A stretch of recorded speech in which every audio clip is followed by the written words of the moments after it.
Town type है, बहुत अच्छी फैसिलिटीज वगैरह नेहा पागल है। इस पूरे एक्सपेरिमेंट 25 से 30 व्यूज के बाद हम लेकर आए अपना सेकंड पार्ट।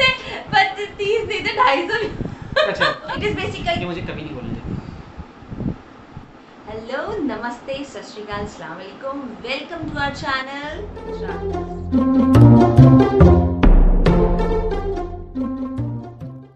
जैसा कि आप जानते हैं कि अपने पिछले ब्लॉग में हमने आपको दिल्ली टू टाबो तक की जर्नी कराई थी, और इस ब्लॉग में हम आपके लिए लेके आए हैं अपने टाबो से आगे तक की जर्नी। आगे मीन्स काजा तक की जर्नी और काजा की साइड सीइंग। टाबो से काजा तक का रास्ता 50 किलोमीटर के करीब है, बट ये 50 किलोमीटर हमने पूरा एक दिन में कवर किया, क्योंकि अगेन हमने बीच में एक डिटूर लिया और हम पहुंच गए एक फेरी लैंड में। Yes, and the view was mind boggling. वो कौन सा फेरी लैंड था वो आपको इस वीडियो में जानने मिलेगा। So without wasting any time, let's start our vlog. Time waste मत कर। वेल गाइस, जैसा कि नेहा ने बताया, this is the second part. और जैसे कि मैंने आपको पिछले वीडियो में बताया था, किसी ने हमें सजेस्ट किया था कि आप टाबो से काजा निकल जाइए और काजा में रुक जाइए, लेकिन मैंने आपको बताया था कि हमें 2 जगहें और देखनी थी। तो वो सबसे पहली जगह लगभग 1 घंटे की दूरी पर आपसे आती है धनकर मोनेस्ट्री। ये जो हाईवे जो आप देख रहे हैं, इस हाईवे से एक रास्ता हल्का सा साइड में कटता है। राइट हैंड साइड पर आपको ये हाईवे छोड़ना पड़ता है काजा का, और आप चले जाते हैं धनकर विलेज की तरफ। धनकर विलेज की तरफ जब आप मुड़ेंगे तो ये रास्ता आपको थोड़ा हाइट पर लेकर जाता है और आप पहुंचते हैं धनकर मोनेस्ट्री। गाड़ी थोड़ी पहले खड़ी करनी पड़ती है और आपको थोड़ा सा वॉक करना पड़ता है। धनकर मोनेस्ट्री एक बहुत इंपॉर्टेंट मोनेस्ट्री, जिसके बारे में आपको नेहा बताएगी। धन means cliff and कर means fort. So it basically means a fort which is situated on a cliff. And क्योंकि क्लिफ पे होने की वजह से वो क्लिफ धीरे धीरे टूट रहा है। मोनेस्ट्री भी बहुत बहुत बहुत पुरानी है, तो वो वर्ल्ड मॉन्यूमेंट फंड ने इसको 2006 में एक एंडेंजर्ड मॉन्यूमेंट की लिस्ट में इसका नेम डाला है। और सेव धनकर के लिए भी कई सारे इसके लिए मुहिम चलाए जा रहे हैं, क्योंकि बहुत जर्जर हालत में है ये मोनेस्ट्री। लेकिन यहाँ से जो व्यू है, जब आप जाके देखोगे उसकी back side, the view was breathtaking. एक तरफ से स्पीति रिवर और एक तरफ से पिन रिवर आके मिलती है, तो basically it is a Sangam of 2 reverse, Confluence of 2 reverse, and the view was spectacular. तो ये मोनेस्ट्री अंदर से कुछ ऐसी है, बहुत कलरफुल होती है मोनेस्ट्रीज गाइस। मोनेस्ट्रीज की जो खास बात है, मतलब अंदर से ये बहुत कलरफुल दिखती है। स्पीति की खासकर जो मोनेस्ट्रीज है, बाहर से बड़ी बेरंग सी हैं, बाहर से बड़ा बट वो मड कलर नजर आता है, लेकिन अंदर जब आप जाते हैं कंप्लीटली डिफरेंट ऑरा। ये यहाँ पर एक पूजा स्थल भी है, और अंदर से आप यहाँ पे कलर भी आपको नजर आ रहा होगा किस तरह के कलर्स यहाँ पर हैं। और ये हम दोनों मोटू पतलू धनकर मोनेस्ट्री के बाहर। धनकर मोनेस्ट्री के पास एक लेक भी है, एक धनकर लेक बोलते हैं उसको। उस लेक का भी छोटा सा ट्रैक होता है, अगर आप जाना चाहें तो हल्की सी पहाड़ों के पीछे की तरफ है, तो वहाँ भी आप जा सकते हैं। थोड़ा टाइम आपको लगेगा, और टाबो से निकलने के बाद एक से 1.5 घंटे के अंदर आप ये सारा का सारा टूर कर सकते हैं। लेकिन ये जो आपको इस टाइम पे नजर आ रहे होंगे गाइज, ये यहाँ पर मिलने वाले कौवे हैं। ये लगभग 2,500 से 3,000 मीटर की हाइट के बाद आपको माउंटेन्स में देखने को मिलते हैं। खैर, धनकर घूमने के बाद अब टाइम आता है नीचे वापस जाने का, और आप वापस हाईवे पर आते हैं, और हाईवे सीधे आपको लेके जाता है काजा। लेकिन हम काजा नहीं जाने वाले थे। अगेन ही यार, काजा तो पहुंच ही जाएंगे, बीच में एक डिटूर है, एक बीच में बहुत ही खूबसूरत जगह पड़ती है, तुम चलना देखना। पता बंदे ने ऐसा पूरा सीन बना दिया पूरा कि चलो चलो। और धनकर से नीचे आने के बाद, जैसा मैंने बताया, थोड़ा सा आप जब हाईवे की तरफ चलेंगे तो एक ब्रिज आता है। उस ब्रिज से आपको ये हाईवे छोड़ना पड़ता है, और आपको लेना होता है एक लेफ्ट कट लेके आप स्पीति को क्रॉस करके स्पीति की दूसरी साइड पे जाते हैं, और फिर वहां से आप हल्का सा अंदर चलते हैं एक वैली में, और आप एंटर करते हैं पिन वैली में। पिन वैली भी लोग नहीं जाते, माइंड यू, आप पिन वैली मिस ना करें, जरूर जाएं, and you will not regret. इतनी सुंदर जगह कोई कैसे मिस कर सकता है? कैसे मत देखो, जैसे तुम लोग करना चाह रहे थे। पिन वैली का जो टूर है लगभग गाइस आना जाना, और जो पिन वैली का स्टॉप है जहां लोग जाते हैं, that is the last village मुड। ओके, उसके बारे में आपको बताऊंगा। तो लगभग 5 से 6 घंटे आपको इस काम के लिए चाहिए। तो टाबो से थोड़ा जल्दी निकलें, धनकर घूमें, और धनकर के बाद पिन वैली में एंटर करके मुड गांव तक होकर आए। ओके, अब मुड तक कैसे पहुंचते हैं उसके बारे में आपको बताता हूँ, लेकिन उससे पहले आप जरा ये रास्ता एंजॉय कीजिए, थोड़े से व्यूज आप देखते जाइए।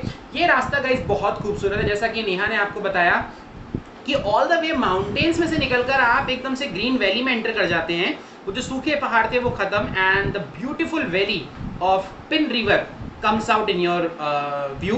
एंड ये बहुत खूबसूरत रास्ता है जाने का। रास्ते में बहुत खूबसूरत नज़ारे पड़ते हैं और पिन ड्राइवर जो लैंडस्केप बनाती है वो बहुत ही अच्छा है। एंड फॉर्चुनेटली उस दिन बारिश भी हो रही थी, तो एक अजीब सा एक अलग सा फेरी लैंड सा एक्सपीरियंस था। एक हल्की बारिश थी, बहुत भी ज्यादा तेज नहीं थी, बहुत हल्की हल्की बारिश थी। तो खैर यहाँ से आप निकलते हैं और आप सबसे पहले पहुँचते हैं एक जगह पर दैट इज कॉल्ड मिक्किम। मिक्किम से रास्ता दो तरफ कटता है, आपको नीचे वाला रास्ता लेना होता है। मिक्किम से आप रास्ता नीचे की तरफ, नीचे वाला रास्ता जब लेते हैं तो एक ब्रिज आता है ग्रीन कलर का, उस ब्रिज को क्रॉस करके आप पिन रिवर की दूसरी साइड चले जाते हैं और फिर आप उसी रोड पर सीधे चलते जाते हैं और आप पहुंच जाते हैं मुड। पिन वैली में ये जगह जाना या मुड की क्या इंपॉर्टेंस है, आप लोगों में से बहुत सारे लोगों ने पिन पार्वती ट्रैक के बारे में सुना होगा। ये ट्रैक एक्चुअली स्पीति वाली साइड से मुड से स्टार्ट होता है और काफी लंबा ट्रैक है, टफ ट्रैक है, बट वो स्टार्ट यही मुड विलेज से होता है। और ये मुड विलेज जो है 25-30 ही घर होंगे और बेसिकली यहाँ पे वो जो ट्रैवलर्स और जो ट्रैकर्स होते हैं और जनरली जो मधुरगढ़ जैसे जो लोग होते हैं और जो हम जैसे लोग होते हैं जो घूमने फिरने का जो कि निकले हैं और जिन्होंने सुना होता है, जिनको पता होता है, वो भी यहाँ आते हैं। बहुत बहुत बहुत बेसिक सा गांव है, आप चाहें तो यहाँ स्टे भी कर सकते हैं। मधुरगढ़ के मन में आया था कि मुड में स्टे करते हैं, बट वी डिसएग्रीड।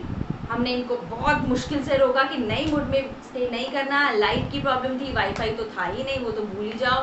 तो Kaza was the better option. तो आप भी चाहें तो काजा में ही स्टे करें। मुड घूमने के लिए अच्छा है, बट आप थोड़े अगर रॉ नेचर एंजॉय करना चाहते हैं तो यू कैन स्टे इन मुड।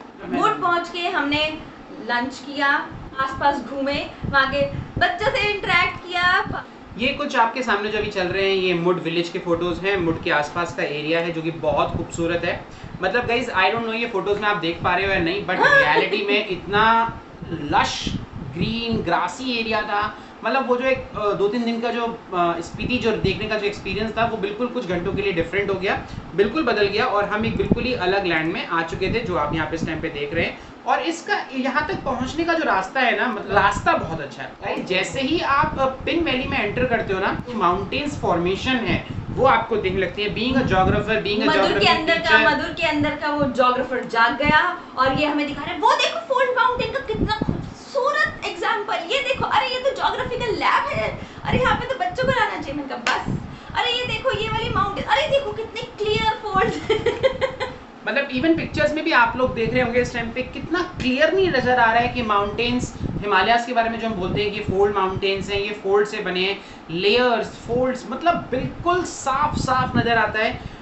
और ये सब एंजॉय करने के बाद फिर हम मुड से वापस आ जाते हैं। इस बार हमने सोचा थोड़ा टाइमली चलेंगे ताकि हम काजा थोड़ा टाइम से पहुंच जाएं, रात ना करें, क्योंकि Kaza is the main town. तो लगभग शाम को हम लोग काजा पहुंच जाते हैं। शाम को काजा पहुंचने के बाद अगेन नो होटल। आज तो हम टाइम से पहुंच गए थे, फिर भी हमें होटल नहीं मिला, इतना ढूंढा। Kaza is a main halt here और यहाँ से ही आपको रुककर लगभग 1-2 दिन आसपास घूमना होता है इस पूरे ट्रिप में। ऐसा डिटूर वैसे तो कोई लंबा नहीं है, बट काजा से ही आपको बहुत सारी जगहें आगे जानी होती है। काजा की कहानी ऐसी है कि पहली बात तो लास्ट डीजल डलवाया था हमने कुफरी के पास, मतलब मेरे ख्याल से नरकंडा से पहले हमने कहीं वो पेट्रोल डलवाया था, उसके बाद शायद हमने पेट्रोल डीजल नहीं डलवाया था। तो सबसे पहले हम पहुंचे पेट्रोल पंप। काजा का जो पेट्रोल पंप है दुनिया का सबसे ऊंचा पेट्रोल पंप है गाइस।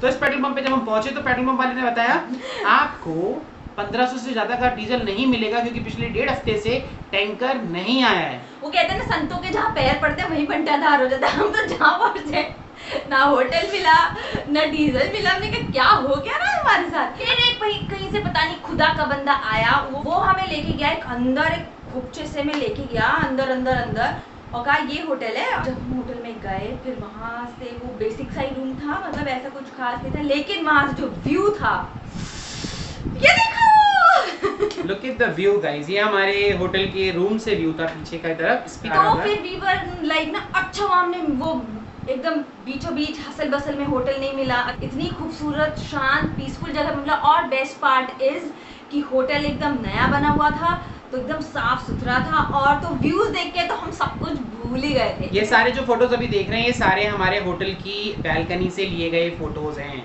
तो उस दिन काजा में रुके, हम चेंज किया, फ्रेश हुए, फिर हम आ गए मेन मार्केट में, मार्केट स्टॉल की। मधुगढ़ को वहाँ पे कुछ ट्रैवलर्स मिल गए। तुम चुप हो जाओ। एक्चुअली क्या है, काजा जैसे मैंने बताया was a main halt.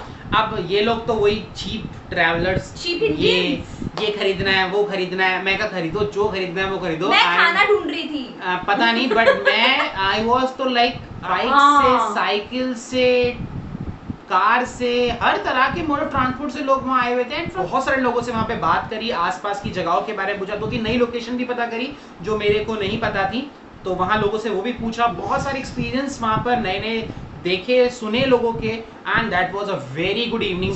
Sheiks and Dinesh, they were doing shopping and me and Rawat foodies हम खाना ढूंढ रहे थे, so we were in the bakery और हम देख रहे थे क्या क्या खाएंगे, ये पेस्ट्री खाएंगे, ये खाएंगे, ये क्रूसॉ खाएंगे। उस दिन ये काजा में मार्केट में घूमने के बाद रात में होटल आए, होटल आके खूब मस्ती की।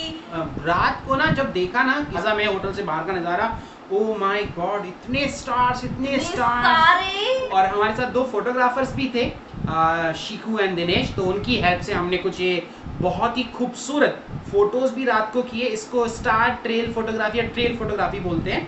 सुबह हम उठे ब्रेकफास्ट करने के बाद, आज का जो हमारा दिन था वो बहुत लंबा होने वाला था और हम ऑलमोस्ट सब कुछ एक दिन में पूरा काजा जो कवर कुछ है किया, एक दिन में around Kaza, in Kaza, near Kaza, far Kaza, all Kaza was in that day only. That day we covered की मोनेस्ट्री, जिसका फोटो भी आपके सामने नजर आ रहा है, आपको दिख रहा है। बहुत ही इम्पोर्टेंट लैंडमार्क है। जब भी आप गूगल करेंगे स्पीति ट्रैक या स्पीति वैली आप डालेंगे तो आपको यहाँ का फोटो जरूर नजर आएगा। ये की मोनेस्ट्री है। उसके बाद की के बाद हम किब्बर गए थे, किब्बर के बाद हम लांगजा, कॉमिक और हिक्किम, इनमें से 2 बहुत ही इंपॉर्टेंट प्लेस हैं। ये सारी जगहें हमने आज before lunch and after lunch cover की। और ये क्यों इम्पोर्टेंट है, ये हम जब वहाँ आपको लेके जाएंगे तो आपको पता चलेगा। प्लाजा से आगे निकलते हैं और आगे चलने के बाद एक रास्ता लेफ्ट हैंड साइड पे कटता है, जिस पे आपको नहीं जाना है क्योंकि ये रास्ता जाता है मनाली के लिए, कुंजुम पास और मनाली। उससे एक रास्ता सीधा चला जाता है और वो आपको सीधा लेके जाता है की मोनेस्ट्री। ये जो फोटोज आपके सामने हैं ये सारे की मोनेस्ट्रीज के हैं। गाड़ी ऊपर तक जाती है और बहुत खूबसूरत लोकेशंस आपको की मोनेस्ट्री से नजर आएंगी। ये कुछ फोटोज हैं स्पीति रिवर के, उसके पीछे की माउंटेन रेंजेस के। सो की मोनेस्ट्री अंदर है, बहुत खूबसूरत है। काफ़ी सारी यहाँ बुक्स रखी हुई हैं पुरानी बौद्ध रिलीजन से रिलेटेड, और दलाई लामा भी यहाँ पर एक बार आ चुके हैं, जहाँ की जो वॉल्स हैं वो काफ़ी पेंटेड हैं अलग अलग तरीके से। यहाँ पे काफ़ी चीज़ें हमने अंदर देखी। की मोनेस्ट्री देखने के बाद, इस मोनेस्ट्री में घूमने के बाद ज़्यादा टाइम नहीं लगा, लगभग 30 से 40 मिनट के अंदर हम ये घूम चुके थे। काजा से यहाँ पहुँचने में लगभग आधा घंटा लगा होगा और उसके बाद 30-35 मिनट वहाँ पे घूमने के बाद हम निकलते हैं की से आगे किब्बर की तरफ। आपको वापस नहीं आना, की से एक और रोड सीधा गया है किब्बर। और किब्बर एक्चुअली फेमस है एक पास के लिए, परांगला दर्रा है। परांगला दर्रा की जो जर्नी है वो यहीं से स्टार्ट होती है। एंड ये जो परांगला दर्रा है बेसिकली ये स्पीति वैली से स्टार्ट होकर आपको ऑल द वे लद्दाख में निकाल देता है, लद्दाख डिस्ट्रिक्ट में कवर करता है। तो पहले के टाइम पर लोग जो यहाँ से लद्दाख की तरफ जाते थे वो लोग कुंजुम और बारालाचा ये सब क्रॉस करके नहीं, परांगला दर्रा क्रॉस करके ही उधर की तरफ चले जाते थे। स्नो लेपर्ड देखने के लिए बहुत सारे लोग किब्बर की तरफ आते हैं विंटर्स में, क्योंकि विंटर्स में स्नो लेपर्ड यहाँ थोड़ा नीचे की तरफ उतर जाते हैं बर्फ की वजह से। तो यहाँ पर स्नो लेपर्ड को स्पॉट करना काफी इजी हो जाता है। ये कुछ फोटोज वहाँ के हैं किब्बर के, और एक छोटा सा स्कूल यहाँ पे चल रहा था। मैम एक बच्चे को पढ़ा रही थी यहाँ पे, एक लकी टीचर, उनके पास 5 बच्चे थे पूरे। और ये आपके सामने है किब्बर विलेज। उसके बाद गाइस किब्बर से बेसिकली एक रास्ता जो जाता है चीचम के लिए, बहुत सारे लोग वहां से उधर की तरफ जाते हैं। अनफॉर्चुनेटली हम उधर नहीं गए और हमने एक अलग रूट लिया, थोड़ा मोर नेचुरल। हम किब्बर से ऊपर की तरफ, किब्बर जो है थोड़ा की और फिर किब्बर और हाइट पर, और किब्बर के ऊपर जो काजा से जो आपको सामने माउंटेन्स नजर आते हैं उसके ऊपर जो प्लेन एरिया है हम उस पर निकल गए थे। वो रोड एंड हो जाता है आगे जाकर। तो हम किब्बर से हमने एक बहुत लंबा ड्राइव किया ऊपर माउंटेन्स में। बहुत नेचुरल रोड था, जो लोकेशंस थी वो आपके सामने है इस टाइम पे। बहुत खूबसूरत नज़ारे आए, ग्रासलैंड्स थे, छोटी छोटी लेक्स थी। तो फिर हम ये रोड पर सीधे सीधे गए और काफ़ी लंबा हम इसमें मतलब आगे चले गए थे। कई जगहों पर ये ट्रेल खो भी जाती है, but still we manage to reach there, और काफ़ी टॉप पर हम पहुँचे। और उसके बाद हम जिस लोकेशन पे पहुंचे वो आपके सामने है। इस ग्रासलैंड पे जब हम पहुंचे, जो प्लेन एरिया, मतलब अब यू आर इन माउंटेन, तो you hardly find such a vast plain land. ये जो फोटो में आपको नजर आ रहा है कि बहुत ही खूबसूरत कैंपिंग के हिसाब से प्लेन लैंड है। काफी कैंपिंग यहाँ पर होती है, बच्चे आते हैं, और बहुत ही सुंदर लैंडस्केप यहाँ का ये था। खैर, तो इस जगह पे काफी मस्ती काटने के बाद एंड हमने गाड़ी अपनी वापस घुमाई और किब्बर होते हुए हम नीचे उतर कर आ गए। वो रास्ता पूरा नीचे उतर के आने के बाद अब हम वापस काजा की तरफ जाते हैं। काजा की तरफ पीछे आने के बाद एक रास्ता और ऊपर की तरफ कटता है। तो एक्चुअली है क्या गाइस, बीच में एक नाला है, तो वो उसने बीच में वैली को काटा हुआ है। तो एक तरफ ये की और किब्बर है और एक तरफ लांगजा, हिक्किम और कॉमिक है। बीच में एक बहुत बड़ी खाई है। ओके, तो उसको कोई ब्रिज नहीं जोड़ता है, तो आपको पहले नीचे उतर कर आना पड़ेगा, फिर आपको दूसरी साइड से उस पर चढ़ना पड़ेगा। तो फिर अब जो नेक्स्ट स्पॉट हमारा होने वाला था दैट वाज लांगजा। लांगजा एक बहुत ही खूबसूरत लोकेशन है, जैसा कि आप सामने देख सकते हैं, और ये पीक भी आपको नजर आ रही होगी, बहुत प्रोमिनेंट पीक थी, बहुत खूबसूरत लग रही थी देखने में। गाइस गाजा के ऊपर के जो माउंटेन्स है ना, मतलब जिस एरियाज में हम घूम रहे थे वहाँ कोनिकल शेप का मतलब लैंडस्केप जो था बहुत प्लेन टाइप था, मतलब स्लोप बहुत जेंटल स्लोप है और बहुत प्लेन एरिया है ये। And here comes the Langza. Why people go to Langza? Langza में है एक्चुअली लॉर्ड बुद्धा की, सिटिंग लॉर्ड बुद्धा है, उनकी एक बहुत बड़ी स्टेचू है और वो स्टेचू नीचे काजा वैली की तरफ देख रही है। यहाँ के लोगों की मान्यता है कि this Buddha is guarding the Spiti valley. तो फिर लांगजा से आगे निकलने के बाद आपको और भी बहुत सारे खूबसूरत नज़ारे देखने को मिलते हैं इस जगह के, और आप पहुंचते हैं कॉमिक। कॉमिक में एक बहुत बड़ी मॉनेस्ट्री है, और कॉमिक की खास बात है गाइस, ये जो अभी आपके ठीक सामने है, ये जगह बहुत फेमस है for the people those who are doing the Spiti circuit. यहाँ डेफिनेटली 99% लोग आते ही आते हैं। कॉमिक में हमने किया लंच, क्योंकि सुबह के हम निकले हुए थे, तो फिर हम अंदर गए कॉमिक मॉनेस्ट्री घूमने के लिए। कॉमिक मॉनेस्ट्री अगेन अंदर से बहुत खूबसूरत थी, जो कलरफुल पिक्चर्स आप देख सकते हैं, कुछ पुराने artifacts, and then worshipping lamas are here. Look at this rangoli, like हम तो इसे रंगोली को बोलते हैं, पता नहीं वो लोग क्या बोलते होंगे। ये कॉम्प्लेक्स है सारा कॉमिक मॉनेस्ट्री का, जहाँ पे लामाज रहते हैं। कॉमिक घूमने के बाद जो अगली डेस्टिनेशन आपकी बनती है towards going back to Kaza is Hikkim. Komic से थोड़ा सा नीचे की तरफ है एक छोटा सा गांव हिक्किम। अब हिक्किम किस लिए फेमस है वो आपके सामने है। World's highest post office, Indian post office, and we feel so proud about it that they are maintaining a post office there. ये एक पोस्टमैन भी यहाँ पर है।